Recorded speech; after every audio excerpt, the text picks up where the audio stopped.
as far back as I can remember, there was music going on in my household, whether it was my dad's record player or on the radio, or my dad who dabbled in music, both as a drummer, a bass player, a guitar player. I would go see him play. I would be around his musician friends. My mother wrote for a music magazine in Portland, Oregon briefly. So music was always just happening, kind of seeping into my childhood brain. And long before I ever played an instrument, I listened to music constantly. I was glued to my headphones and my Discman at the time, where I would have a CD booklet with different CDs. I think the first CD I got was a Beastie Boys CD. So, Awesome. How did you come to jazz? I came to jazz in high school. I started playing guitar in 8th grade. I got a guitar for Christmas from my dad. And the relationship with guitar grew over the next couple years. And I would say by about sophomore year in high school, I was really starting to get interested in the theoretical and technical aspect of it. And I would hear local guitarists around town, one guitarist in particular, Dan Ballmer. I would go see him perform. Wonderful jazz guitar player. And it would just blow my mind. I would see him doing all these things and hear him interacting with the band, and I just had no idea what was going on. So that definitely sparked an interest for me. Very, very cool. I love it. So tell me a little bit about how your career developed. Yeah, well, I would say my career started the day I got my guitar in 8th grade. I can't say there was ever a conscious decision that music was going to be what I did. It just kind of decided that that is what I was going to do. By sophomore year, junior year of high school, I had a great interest in studying music in college. I attended Cal State University Long Beach, graduated in 2012, and the rest basically is history. I started doing a lot of sideman work, doing some pit work for musicals, background music gigs. I started writing my own music. I joined the New West Guitars in 2015, which was a big chapter for me because I had never had a touring gig before, much less a touring gig that was music heavy and original music heavy. So it was a huge chapter for me. That brought me into a new era of my professional career. That's awesome. Very, very cool. Any gig highlights for you? Yeah.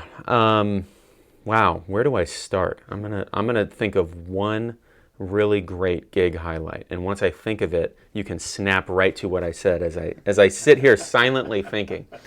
A great gig highlight for me. I'd say a great highlight for me was getting to perform for one of my heroes, Pat Metheny, in the Herbie Hancock guitar competition in 2019. That was a big deal for me. No doubt. That was a highlight. Wow, very cool. What did you play? I played a Wayne Shorter song, Fee Fi Fo Fum. I played an original song of mine entitled Unconditional. And I think that's all I played. I think it was just 2 songs. Yeah. That's awesome. Yeah. Very, very cool. Very neat. So let's discuss the gear. Yes, let's get into the gear. Tell me about, so what was your first guitar? My first guitar was a late 90s Squier Supersonic, which is an offset, kind of looks like a Fender Jaguar. It's sparkly silver with 2 humbuckers, a really small neck, and an upside down headstock, so it kind of has the Jimi Hendrix headstock thing.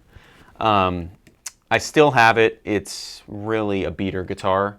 I recently took the neck off just for fun, and I saw the stamp date of the neck was like May 1997. So that was my first guitar. And then I got a Fender Stratocaster. I got a Gibson Les Paul. It was not a vintage Gibson Les Paul. It was an off-the-rack Guitar Center Gibson Les Paul.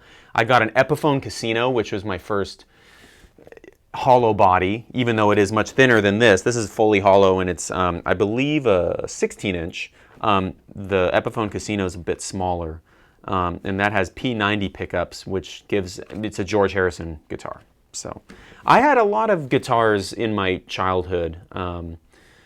I'd spent a lot of time on like acoustic electrics and also electrics. Yeah. Interesting. Yeah. How did you come to the Gibson?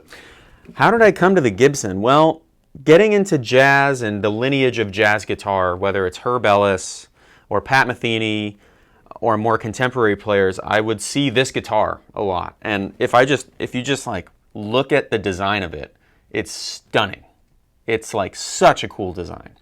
And I became infatuated with it, and in 2014, I started making payments on this. I believe it's a '59 reissue Gibson 175. So it's not that old of a guitar, but it kind of has the specs of a vintage guitar. It is very acoustic, even without any amp volume.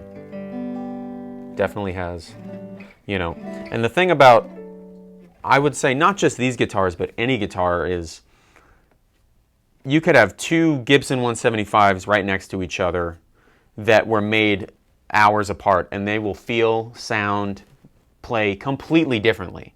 So they have their own characteristics that you as the player have to kind of like meet when you're playing. Yeah. Very neat. Yeah, that's awesome. And what is it about the Archtop that you like? You know what I like about the Archtop is I can just sit down and I feel like the guitar interacts with me acoustically. Like if I sit down with a Stratocaster that's unplugged, it's not the same. I mean, a Fender Stratocaster sounds great when it's really loud with some overdrive, in my opinion, right? Whereas this, if I sit down,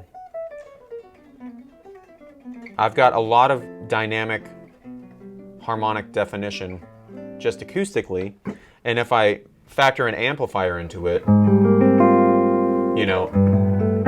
the thing about these guitars is if you ride the volume just right, you can get this acoustic electric sound where you get the body of the amp, but the articulation of the acoustic notes. And that's a big sound of the New West guitars in general, is that mix of the body, the warm pickups, the humbuckers on the guitar, and the crisp attack on of the acoustic nature of the instruments. Very, very cool. Yeah. That's awesome. Would you mind playing a little bit for us? Sure. I'm going to play a Bob Dylan song.